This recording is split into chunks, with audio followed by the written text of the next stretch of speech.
The Gifted. Pang is a struggling, ordinary 10th grade student in Riddha High School. Here, a classification system is strictly implemented wherein students are divided into classes based on academic excellence. Pang is in class 8, the lowest level, and has no hopes of rising up the hierarchy, but everything turns haywire for Pang when he unexpectedly sees the school's placement exam, which gives low-class students a chance to step up in their game. Adding to the mystery, he is accelerated to the Gifted program, the highest and most special class in school, where only a handful of students are accepted. As he goes through their first sessions, Pang starts to feel something strange about the Gifted program. Soon, he and his gifted classmates unleash their long-hidden potentials, supernatural and superhuman abilities that stem from their personalities and behavior. What lies ahead of Pang and his fellow Gifted is a thrilling journey of developing their potentials, discovering the horrible secret behind the program, and breaking down the system that has been torturing students for generations. Waves of Life. Jirawat is a hardworking woman who is a famous model and actress. Her mother married a married but rich man who secretly lusts after her. After he attempts to duck Jirawat, she manages to escape by driving away. Unfortunately, she hits a young woman on the road who later dies at the hospital. The dead young woman has a fiancé, Sathit, who happens to be a lawyer. He vows revenge on the female driver who killed his beloved fiancé. Unfortunately, Jirawat's stepfather and mother use their influence and money to hide and hush all evidence. Sathit decides to stop and bother her to find evidence that she is an evil and manipulative temptress. But in the end, he finds out she is actually a good and kind person despite her lowly beginnings, and gradually falls in love with her. Heart of Stone. Tor is the love child of a mistress and a wealthy high-so man.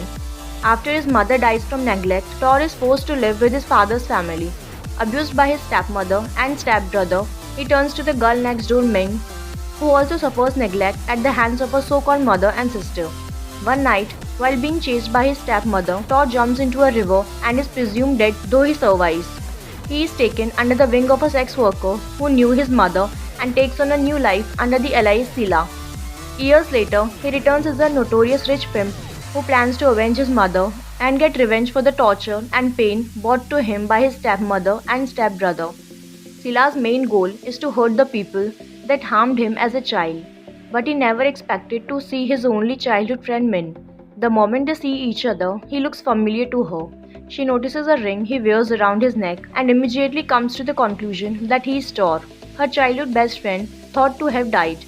However, due to his plans for revenge, Tor denies his identity.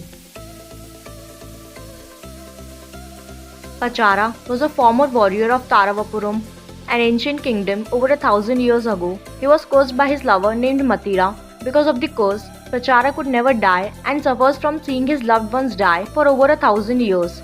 After thousands of years, he meets Ploy, an artist with heart disease. As soon as he sees Ploy, he feels that it was a reincarnation of his past love Matira. A women's trickery.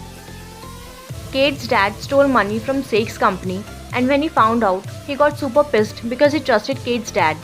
This caused him to go over to their house to search for him. But he had already left, and with his wife going to find him, it was only the kids and the housekeepers, Sake and his guard, intruded into their house anyway, and this caused Kate and Sake to argue. He was talking bad about her dad, so she slapped him, which will cause matters to worsen. He carried her into the bathroom, locked it, and showered her. With all of this going on, the mom found the dead, but he had to go to the hospital because of his heart condition. There he decided to sell Kate to Sake for the debts, but he knew they wanted an heir and knew they will be able to take care of her. There's also Pooh and Pa, who is Kate's childhood friend. He of course liked her. Pa is Sake's little sister. She is usually always with their mom. I guess you can say they are the bickering couple too.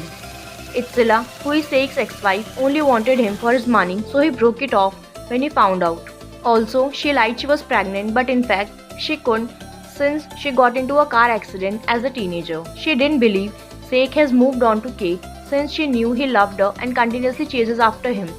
With all these going on, we'll just see how Sake and Kate plays out with their love. Girl 2K. Momai is turned 2000 years old. For centuries, she has never aged, never gotten sick, and never died.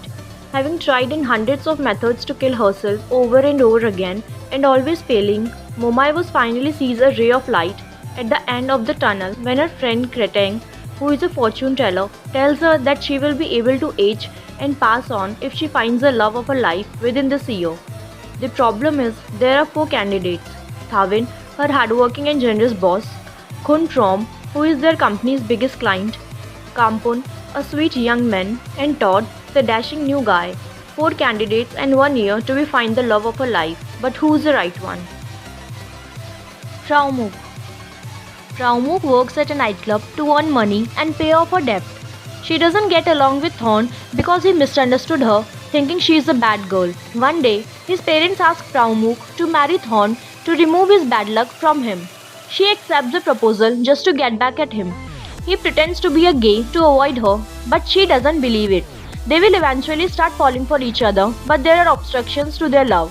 Trinich, Thorn's ex, wants revenge while trying to get Thorn back. There's also Maithong, rival of Traumuk's family, and Thorn's flinch. Love Destiny. Kadesurang is a 25-year-old chubby archaeologist. One day she suffers an accident after meeting Karakade's ghost and goes back in time to the Ayutthaya era around 300 years ago. She wakes up in Karakade's dead body right after she died. Karakade was a very mean and selfish person. Everyone hated her, especially her betrothed date, who liked another girl, but his dad and Karakade's dad were best friends and they promised that their kids would marry each other. Karakade tries to kill her rival, but her rival servant dies instead. Date and his dad chant a spell in order to punish the culprit, which results in Karakade's death. After Kadesurang wakes up in Karakade's body, everyone around her is confused now that she is acting like a completely different person. But her optimistic and playful personality slowly wins over everyone, including Date, who falls in love with the new Karakade. My Forever Sunshine. The story about Peng, a girl with a tragic life. After losing her father, she has to go live at Artlet's house. The only way for her to be able to stay at this house is to be with him. But no one expected that her approaching Artlet nearly cost him his life. He ends up hating her to the bones and she is exiled far from home for 6 years until the day they come across each other again. One might think that time will lessen hate, but not for Artlet. Not only he still hates her, but he also hates her even more than before. But in order to keep her final promise to Artlet's father, she must endure it. Until we meet again. 30 years ago, Korn and Intouch were university students in Bangkok. Intouch entered Korn's life despite knowing that he was the son of one of the most influential people in Bangkok, the Mafia. At first, Korn kept pushing Intouch away, but in the end, he couldn't resist the boy who was so full of life that he was the exact opposite and decided to let him into his heart. However, in a time when homosexuality was unacceptable and having parents were against their relationship and each other, Korn and In's love was bound to be doomed. Amidst the chaos, while Intouch kept on fighting for their future, Korn could not deal with all this lover suffering and decided to give up. That day, two sounds of a gunshot rang through the air. Their story ended with tragedy, but something had already tied itself between them, bounding them together even after they were dead. Years later, a freshly returned to Thailand, Pham, who is a freshman at Tea University, has grown up, always feeling like he is waiting for someone. Being riddled with sad dreams that always left him waking up with a wet face, fear of loud noises, and a birthmark on his temple, the boy has always felt like there is someone he is missing. Dean, the third-year swimming club president at Tea University, has also spent his life searching for people whose faces he cannot remember.